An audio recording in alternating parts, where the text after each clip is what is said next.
सैनिक जब अपने डिवाइस में वांटेड अपराधियों की सूची देखते हैं तो उन्हें एड्रियाना की तस्वीर दिखाई देती है, लेकिन उन्हें पता नहीं होता कि एड्रियाना उसी वैन के अंदर छिपी हुई है। अमन वास्तव में उसका बेटा है और वह भी अपनी माँ के साथ मिशन पर जाना चाहता है, लेकिन एड्रियाना उसे घर लौट जाने के लिए कह देती है। कुछ देर बाद एड्रियाना, उसका भाई करीम और उनका साथी समीर एक पुराने नक्शे के सहारे उस पहाड़ तक पहुँचते हैं जहाँ सब्बाक का मुकुट छिपा होने की बात कही जाती है। रास्ते में एड्रियाना अपने गले में पहने एक पुराने लॉकेट को देखती है जो एटर्नियम पत्थर से बना हुआ होता है। यह उसकी दादी की निशानी थी और पीढ़ियों से उनके परिवार में चला आ रहा था। समीर मजाक में कहता है कि अगर वे इस पत्थर को काले बाजार में बेच दें तो उन्हें बहुत पैसा मिल सकता है। वहीं करीम हंसते हुए कहता है कि एड्रियाना को तो यह कीमती लॉकेट विरासत में मिला, जबकि उसे सिर्फ एक पुराना कोट और गंजापन मिला है। थोड़ी देर बाद वे पहाड़ के अंदर प्रवेश करते हैं और मुकुट की तलाश शुरू कर देते हैं। करीम बाहर वैन में रहकर निगरानी करने लगता है, जबकि बाकी लोग अंदर आगे बढ़ते हैं। लेकिन जैसे जैसे वे गुफा की गहराइयों में जाते हैं, उन्हें अंदाजा भी नहीं होता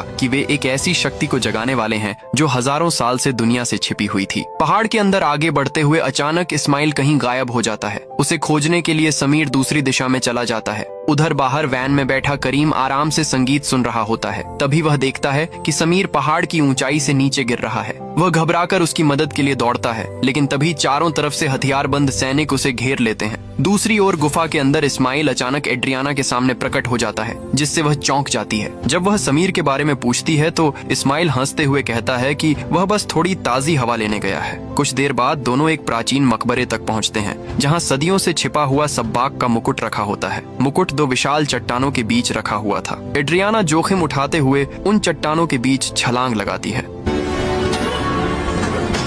और आखिरकार मुकुट अपने हाथों में ले लेती है। लेकिन जैसे ही वह ऐसा करती है, सैनिक गुफा के अंदर पहुंच जाते हैं और इस्माइल को पकड़ लेते हैं। वह एड्रियाना से भागने के लिए चिल्लाता है, लेकिन सैनिकों का नेता करीम के सिर पर बंदूक तान देता है। अपने भाई की जान बचाने के लिए एड्रियाना मजबूर होकर आत्मसमर्पण कर देती है। उसी समय वह प्राचीन मकबरे के सामने घुटनों के बल बैठती है और एक रहस्यमयी मंत्र बोलती है। अचानक पूरी गुफा तेज रोशनी से भर जाती है। अगले ही पल एक रहस्यमयी योद्धा वहां प्रकट होता है। वह एक सैनिक को हवा में उठा लेता है और बिजली के झटकों से उसे मार डालता है। बाकी सैनिक तुरंत उस पर गोलियां चलाने लगते हैं, लेकिन उनकी गोलियों का उस पर कोई असर नहीं होता। इस अफरा तफरी का फायदा उठाकर एड्रियाना और करीम वहां से भाग निकलते हैं। दूसरी तरफ वह रहस्यमयी योद्धा अपनी अविश्वसनीय गति और शक्तियों से सभी सैनिकों का सफाया कर देता है। भागते समय अचानक एक विशाल चट्टान एड्रियाना के ऊपर गिरने वाली होती है, लेकिन आखिरी क्षण में वही योद्धा उसकी जान बचा लेता है।